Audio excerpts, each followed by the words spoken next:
Do you like reading on holiday? I love reading on holiday. Yeah. I love when you're excited about a book. Oh, me too. Where you're thinking, can I take my Kindle to lunch? Even though, Or walk whilst you're reading. where you can't wait to get back to it. And for me, that's quite rare, to be honest. There's something so beautiful about well-written food scenes. I'm instantly hungry and I want a cold glass of wine, like all the descriptive words used around food, especially on holiday, especially when it's a cuisine local to that area. Hello there. Now, before we get into this episode, I just wanted to let you know this isn't any ordinary episode of the podcast. This is the Happy Place Guide to Holidays, an exclusive Happy Place mini-series brought to you by British Airways Holidays, who are all about helping you take your holidays more seriously. Now, in this series, I'll be speaking with an amazing collection of guests about their reasons for travel and what a great holiday means to them. Is it the food of different places, the different cultures, or does it ignite their passions? I'll also be getting a few tips from them on how to find your holiday happy place. Plus, we'll chat about all the things you'd expect from Happy Place. Enjoy. You're right, Sara Cox. Hello, Fearne Cotton. How are you? I'm really good. You've had a fun summer already. Just did Camp Festival? Just did Camp Festival. We did a Teen Commandments live. So I do a Teen Commandments podcast, and we thought we wouldn't record it. We thought we'd do a little stage show in the library tent at Camp Festival. I love the library tent there. So lovely. I've been in there. I love it. What were you doing in there? I did a talk, but I actually spent most of the time just looking at books. I loved it in there. It's fantastic in there. I read a story for CBeebies a couple of years ago at the festival. It was the cutest thing ever. Cute. So engaged. All these 3 and 4-year-olds listening to a bedtime. Because obviously my kids don't want them anymore. No. The eldest is 21. Can't rock up to uni and read her a story. So we did that. Yeah, it was lovely. We just thought we said whatever happens in this tent stays in this tent. And we brought our Teen Commandments pod to the stage.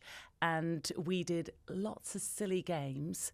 Like, everybody stand up, okay, sit down if you've never, well, it escalated. I bet. It started off with if you've never had detention at school. And it escalated to if you've never been stopped, moved on, or searched by the police. Oh, wow. Or been intimate in a graveyard. Oh, in a graveyard. That's niche. Not that niche, Not Fearne. that niche. Endorse it, not that niche. A few mums still stood up because there's nowhere else to go in the 80s when you wanted to do some heavy petting. Right, and it's dark, no street lights. Bunch of Quite flowers sensible. afterwards. Well, there you go. Too much, That's too so much. good. So it was lovely. I did it, I do the pod with my best mate Claire. Claire. She's never been to a festival What?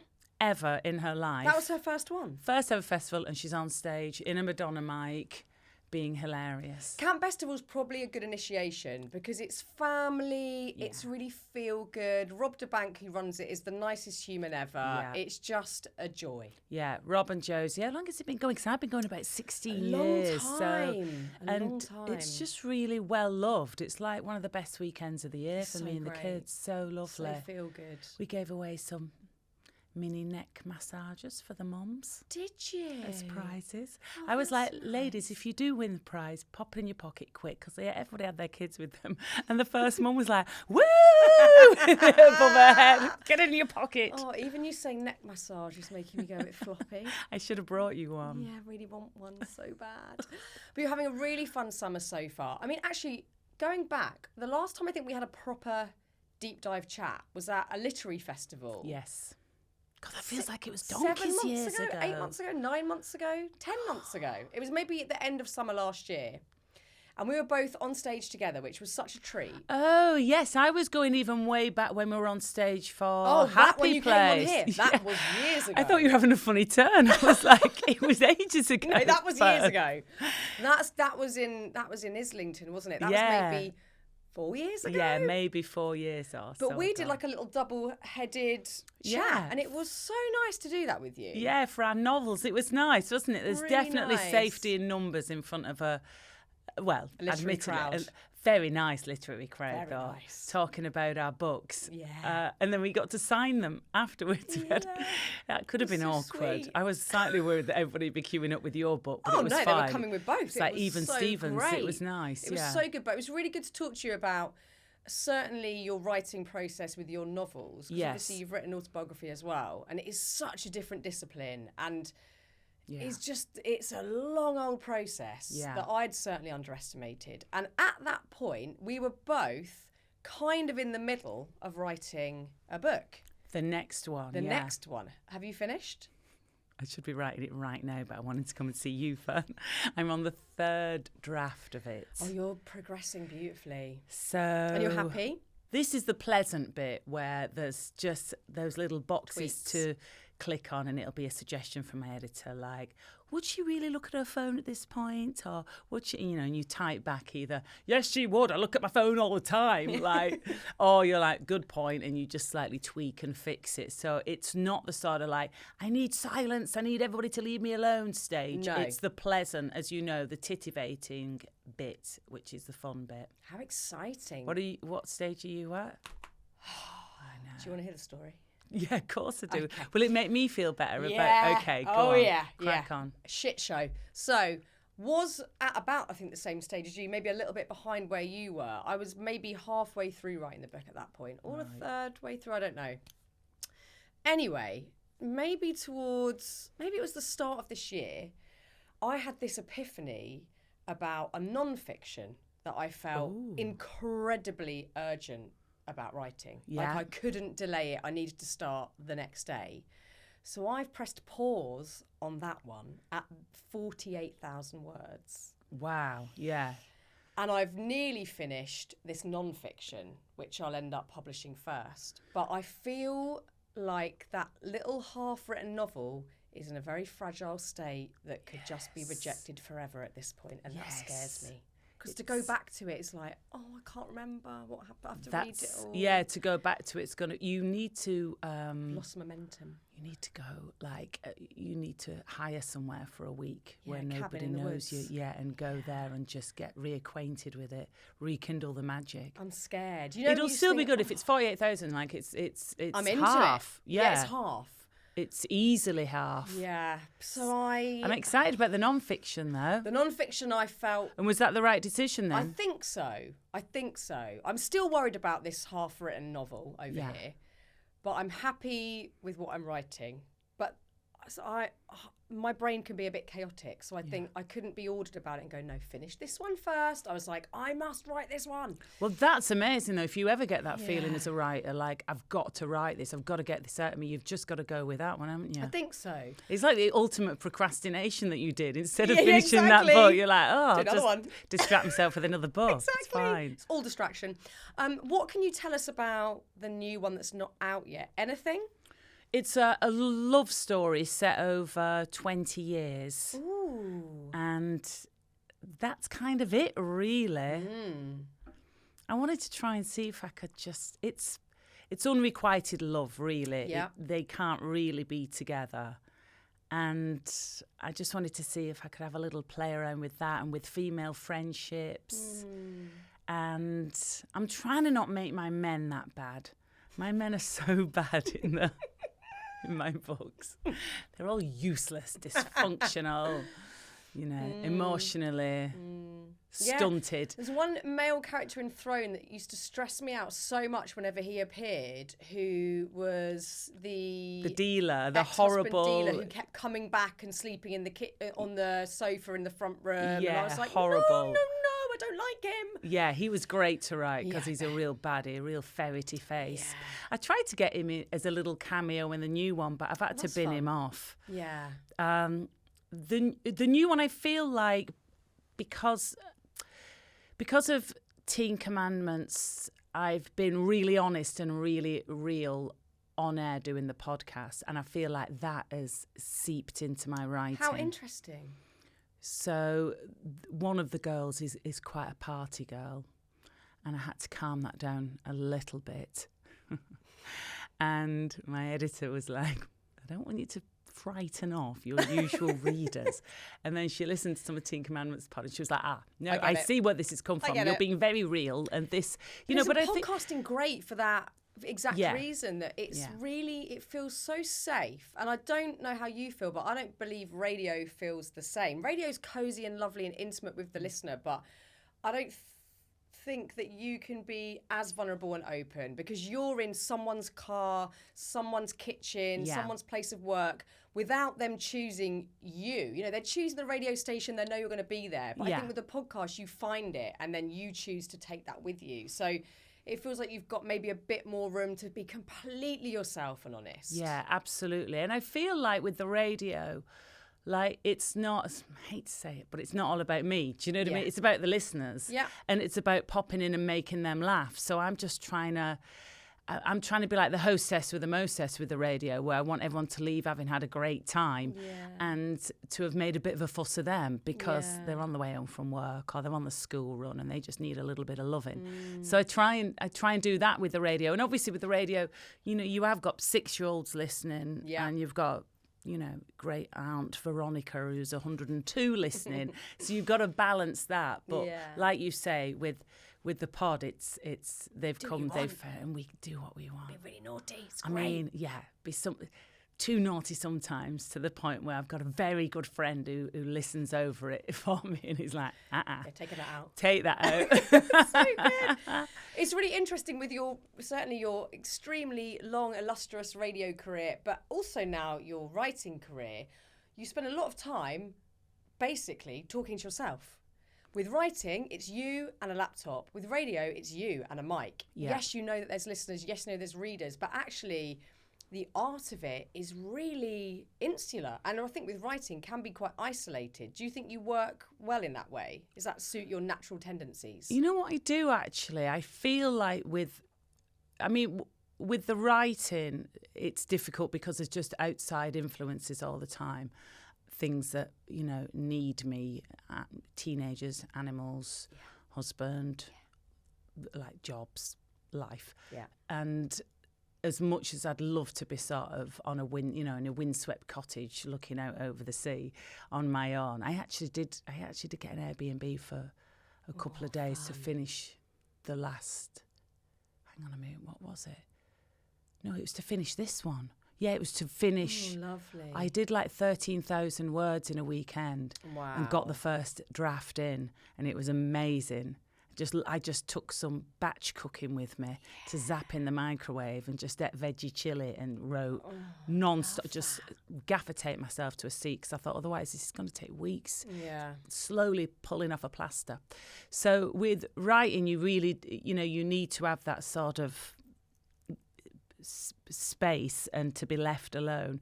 But with the radio, I feel like it's not just me and a microphone. I do feel like I'm just there surrounded by all my mates who don't mind me showing off.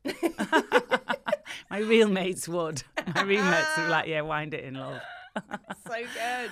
So, yeah. It's so fun, isn't it? I was just at Radio 2 this morning and so funny because obviously loads of us from Radio 1 have migrated over. I know, it's so funny. And it feels like the most joyful thing walking through that corridor and going, oh, there's Grimmy on 6, there's Scott. It's so I saw lovely. Fearne this morning. I know, it's so funny. I love it. It truly is the sixth form of the BBC, it is. We're isn't in it? sixth form in the common room. It's so fun. Do we think Radio 4 is uni maybe? Oh my God, are we going to progress to uni one day? I missed it first time round, so I'd be quite glad to. Yes. But no, it is a lovely place. And I walked past they've got your face all lit up in one of the corridors. I can't believe I made it. Oh, my little show is tiny. No one even knows about it. I was like, what am I doing on there? Anyway. Every day as I'm nipping to the loo, I go past your lovely face. Grinning. It's ridiculous. Can you read whilst you're writing? Or is that too distracting that you might pick up someone else's tone, cadence? No, I do keep writing. I know somebody said, didn't they, to write, you've got to... Sorry, I do keep reading. I think somebody said to write, you've got to read. And so I don't find myself being intimidated by other writers anymore because I think that's completely pointless. Yeah. There's always going to be so many better writers than you. You can't let that worry you. So I do keep reading. But my issue is that I fall asleep very quickly when I read at night. You lucky cow. Yeah. You're just like nodding. I'm not saying I don't wake up again. Although that has improved recently because I've made some lifestyle changes. Like what? And now I'm like an idiot, right? Is it sleep hygiene? Well, no, it's so basic. You're going to laugh. It's like, I hope people aren't leaning in now. Like, tell me. We've got an amazing hack here that we've never heard of before. People listening are literally going to go, yeah, duh. So for maybe 2 or 3 years, I've been like waking up wide awake at 3 a.m. and really busy brain. And I'm like, is it hormonal changes? What is going on with me? Is it anxiety? Is it because I'm so busy? And then I thought, I know, why don't I knock on the head that 4 p.m. coffee I was having as the show began every day? And now, because that's where my brain is wired, I'm not like, I'm no like militantly like, midday and beyond, I'm not having any caffeine, so I'm having, caffeine-free tea. That's me. And, I'll get caffeine-free coffee, and it's made a massive, massive difference. Yeah, it does. But you would think, I've still got hours until bed, I'll be fine. But each bit of the day matches up to a bit of the evening. Yeah. And because I'm a shit sleeper, and I just can't drink coffee past midday. There's no way.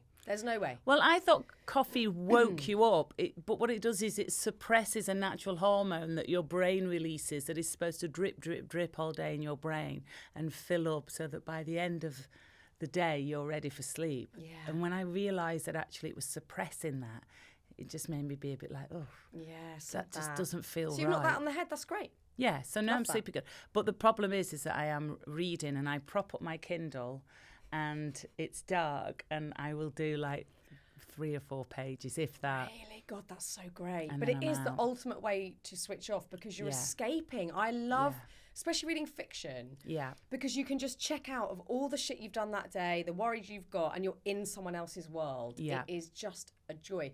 Do you like reading on holiday? I love reading on holiday. Yeah. And I love my Kindle because I can just it's obviously much lighter than taking actual books. When I used to go on holiday when I was like 20, I would be taking like 4 or 5 books with me. I still do that now.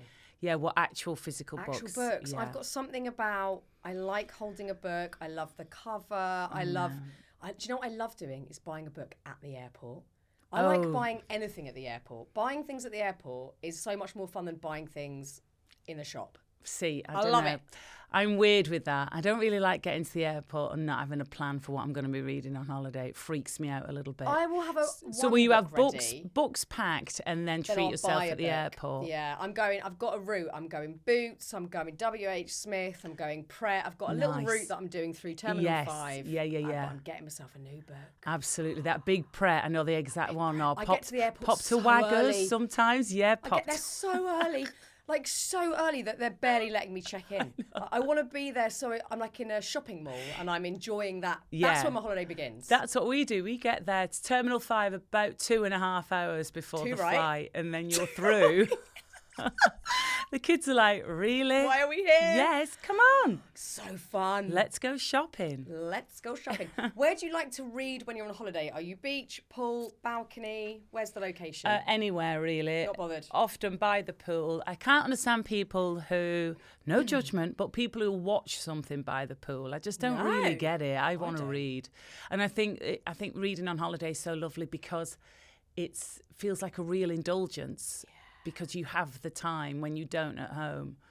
But I don't think that reading should be seen. I think there's a bit of, with reading, it's got a bit of a reputation like it's something you do just to relax and just, that it's a bit self-indulgent, a little bit lazy if, during the day you're having half an hour with a good book. But I think it's so brilliant for you. Me too. I think we need to reframe it as like an important part of your day to do a bit of reading. Oh my God, without a doubt. I mean, I don't mind if I'm reading fiction, non-fiction, but I know there are multiple reasons why I'm doing it. One is because I've always got a bit of an insecurity that I didn't go to university and I've had to sort of teach myself a lot of stuff. So as long as I'm learning, I'm happy. I don't care if I'm learning through the medium of reading fiction, so I'm just picking up, that's a lovely way of describing something, or I'm reading a factual book where I am imbibing information and taking it on board. But equally, I want the escapism. It stops me from being a hyperactive fidget, which is my natural tendency. It slows everything down. I think it helps focus my brain. There's so many pluses to reading. What's the benefit, do you think, for you? I think all of that, and I didn't go to uni either, so I'm the same where I'm like, I wouldn't mind just sort of learning and picking stuff up.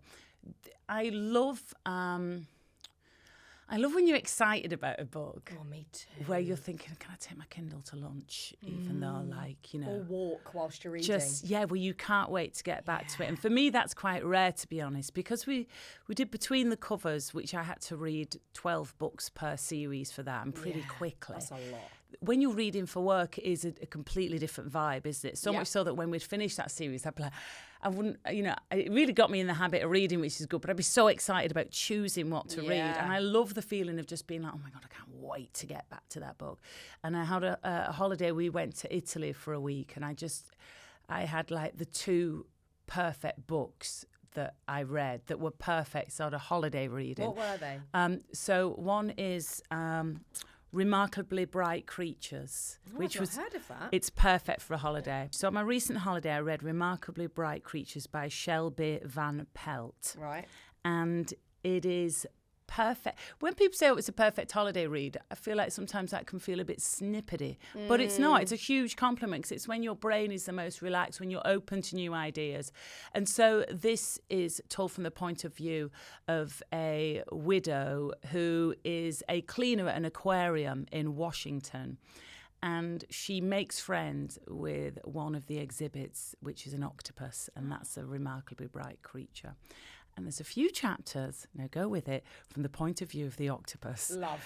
Yeah, are you there? Because some people are like, no. Oh, no. The weirder the better. But, and it's absolutely beautiful. And it's about this woman, and about there's a mystery around her son, how he died. And there's loads of incredible characters in it. Wow. And it's laugh out loud funny, which for me is really rare. I don't often laugh out loud when I'm reading a book. No, I don't. But it's a beautiful book. So there was that, and then I went on to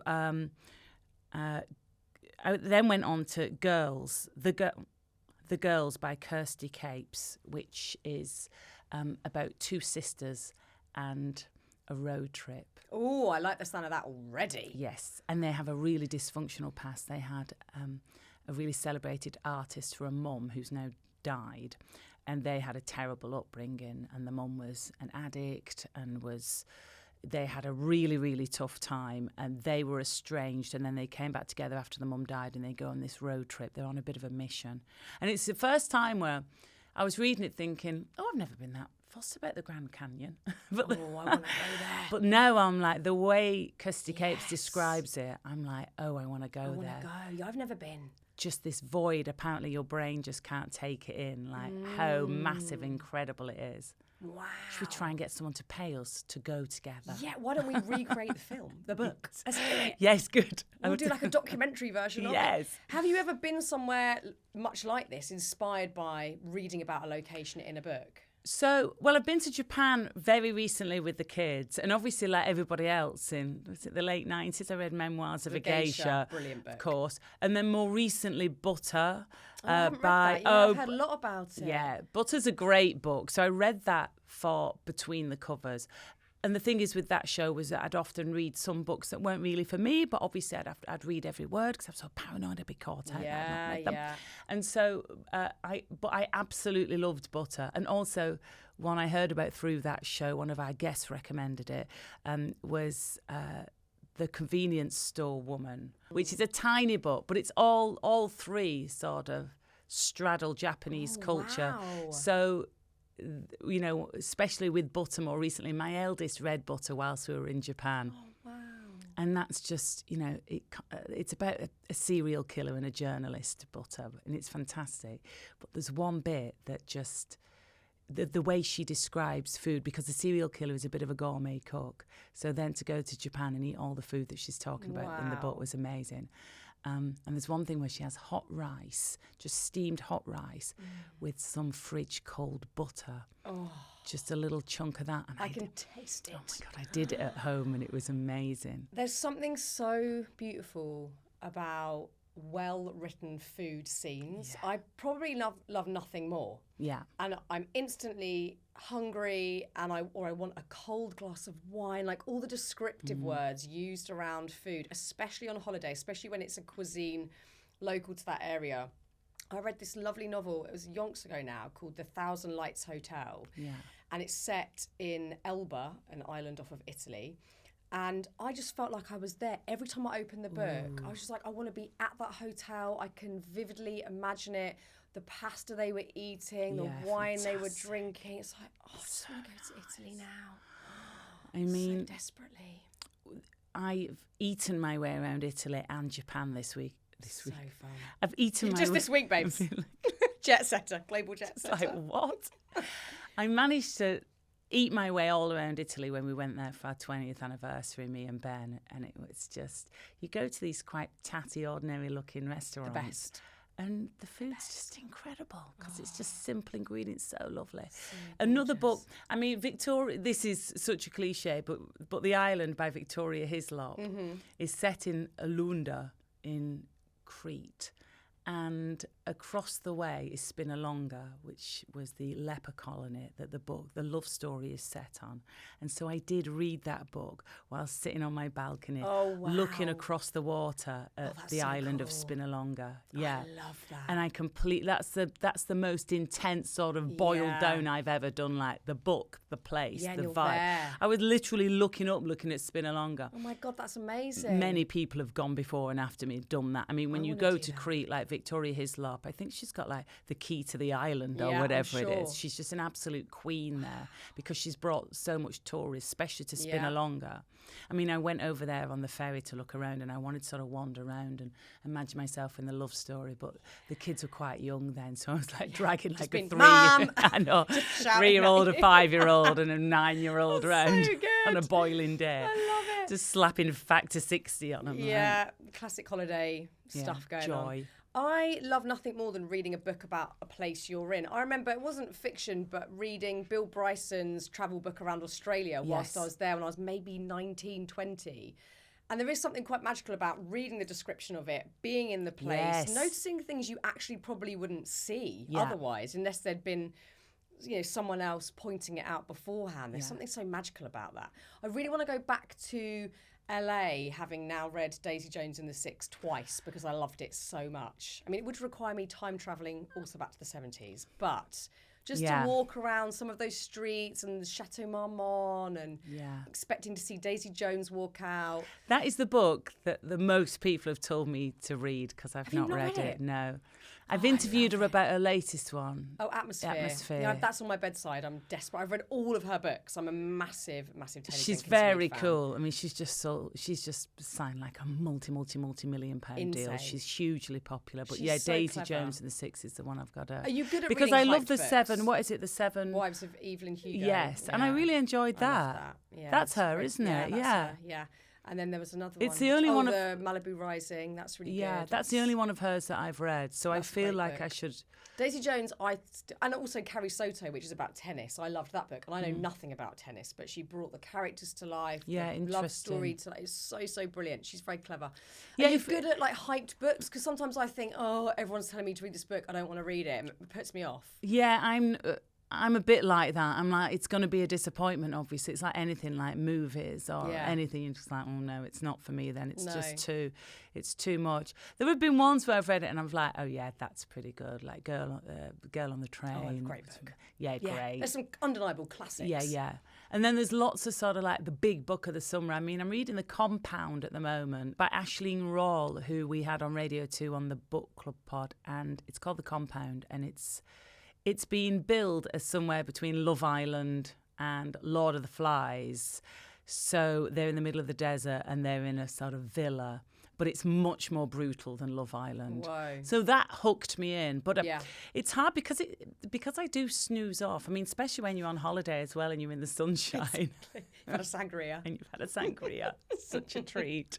Try to stay awake for these books, So I'll often have like an autobiography on the go or a biography on the go. I love an autobiography. So because I feel like with reading, it should be, especially when you're away on holiday, you should be like, what am I in the mood for? Like you do with TV, like where you'll look around, all different programs, whether you want a documentary or you want a holidays movie, are when you throw yourself off of your normal routine. So you're like, what do I really want to eat rather than what's in the fridge? What do I really want to read rather than, I've started this book, so I should finish it. It's sort of the place where you can have that kind of freedom, I think. Yeah, and it's nice just to, some days I'm like, I fancy a bit of non-fiction. Reading a great book called Ma'am Darling, which randomly is about Princess Margaret. I've read it.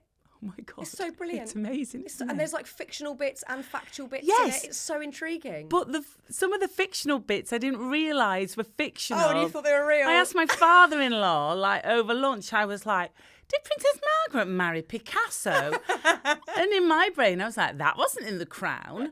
That would have been a great bit in The Crown. And he was like, no, you idiot. It's a great book, isn't it? Yeah, she's just the most intriguing historical figure. Absolute nightmare Legend. badass. Yeah, exactly. Yeah, love Legendary her. nightmare. Literally like just tapping her ciggy ash on people's outstretched palms and stuff. I love her. So good.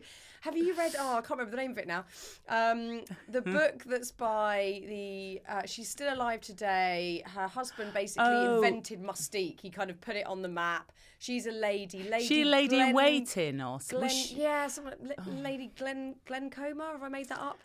I know. We'll I think I it. know. Yeah, I think I know. You mean was she a She lady? was best friends with Princess Margaret. Yeah. Okay. So they used to go to Mustique together and have all these fabulous holidays, and she had all the stories and the gossip, and that was a brilliant. I know the book you mean. I think I remember She's it. Lady Glen Coma, I think, but we'll double check Have on a that one. look. But I love that when there's, unearthed facts about people that we know, and you get a deeper dive on them. Yeah, there's loads of like diary entries from people at the time, from different sort of artists and musicians and society people. It's fantastic. So fun. So random. Have you been to a place on a holiday that you've thought, in a novel in the future, in one of your own fictions, I'm going to weave this place in? Because I did that. I've only obviously written one fiction, but I've got a real soft spot for Lulworth Cove in Dorset. And I love going there. It's my happy place. And I just thought that has to be in there. I don't know how yet, but I'm going to describe every inch of the walk from the car park to the cove. And I loved writing that bit because I know it so well. It's so well trodden for me that I could picture the colour of the buoys in the sea, the boat, and how distressed it was. And I just loved describing it because I know it and I love it so much. Have you done that, or are you planning to do that? In Way Back, where the main character Josie goes back to her childhood farm, very much sort of all the little country lanes are just all the lanes that are on one side of my dad's actual farm in real life. So just the hawthorn bushes and the way that they bloom in sort of spring and summer. That and also where I ride my horse now, like this morning where I ride, all the blackberry bushes are coming out. And if, as I'm riding past, sometimes when they get quite ripe, I do nick a blackberry. Off the high ones, obviously, because I'm on a horse, I can get quite high up, because no dogs have peed on those ones, clearly. So I feel like in Way Back, I really could indulge in just those windy lanes, especially where the trees meet overhead. And that, we used to holiday in the south of France, but we'd go on the coach. We'd go on a coach, which would take like... Yeah, we used to drive there, nightmare. Forever. Hours. It felt like you had like 2 days on holiday and then like another 6 days to get home and then get the ferry and all. But I remember whenever now I'm driving along a country lane, and that is my happy place, if the trees have met up above and you're just under the canopy with the sun sort of dappling through. You'll get that in Devon occasionally. And I just love that kind of... So I really enjoy writing that kind of... Do you know what? You've just sparked a memory, actually, of a book where perhaps, because I don't think I'd maybe been to anywhere quite as French as this, was reading Chocolat back in the day. Ooh. And thinking, oh my God, I want to go to that little town in France. I can picture every bit of it. And when then they did the film adaptation, I was like, they've nailed it. That's exactly what I was imagining, that like quintessentially... this beautiful French cobbled stone. Gorgeous. Village. Oh. So my in-laws used to have a place in the south of France, in Saint-Paul-de-Vence, which is very beautiful. Gorgeous. And we would land at Nice, and we'd drive up to their house. They sold it a few years ago. I was absolutely fuming. How dare you? But we had so many lovely holidays, and I was allowed to go there with my girl pals as well. Once a year, and it was beautiful. And we would go, and St. Paul is really an old cobbledy town upon a hill, beautiful. And the Column d'Or is there, where Picasso used to like knock out a little etching in return for, some snails or something. You've got to weave that into one of your future So books. I would love to get that into a book. I'm also thinking of a place that I want to travel to so that I can do the research. So I can do the research. Yeah, research trip. Come on, maybe a girl from the north who finds out she's got relatives in Barbados. Maybe. Is that a stretch? I think no. Completely fine. It's fine. Long lost cousin or something. But yeah, absolutely. Happens to dwell in Jamaica. Yeah, needs you know? to go to Jamaica for a month. For a month. That'd be nice. It's got to be done. Apart from riding your horse through a sun-dappled archway of trees, where is your holiday happy place? An actual place, like a country. Oh, yeah, can tell be. you what. Can be. Tell you what, our holiday happy place, without doubt, is Switzerland. Ooh, how come? Tell me about Switzerland. Well, my lovely husband, Ben, or husband, as I call him, he doesn't really like very hot weather. Oh, that's a shame. He likes the weather to be a bit more bearable. Okay. And that's what you'll get in Switzerland in the summer. It'll be sort of like 24, 25 and breezy. Are you hiking? We are hiking. So you go to basically what are ski resorts in the winter. You go there in the summer and you get the vernacular up the mountain. And the teens are a great age now for walking. They're not like, my legs are tired, can you carry me? I'm at that stage still. So yeah, you're still walk. yeah. Don't wanna. What are we walking for? Yeah. But no, they're kind of quite into it. That's you know, we good. will get up the mountain, and then we will pootle down the mountain, and it's beautiful and green and lush, and the people are lovely. We stayed in two different places. We stayed on the French side and the German side. We slightly preferred the French side. We preferred the sort of food there and the vibe. But yeah, we love Switzerland, and we went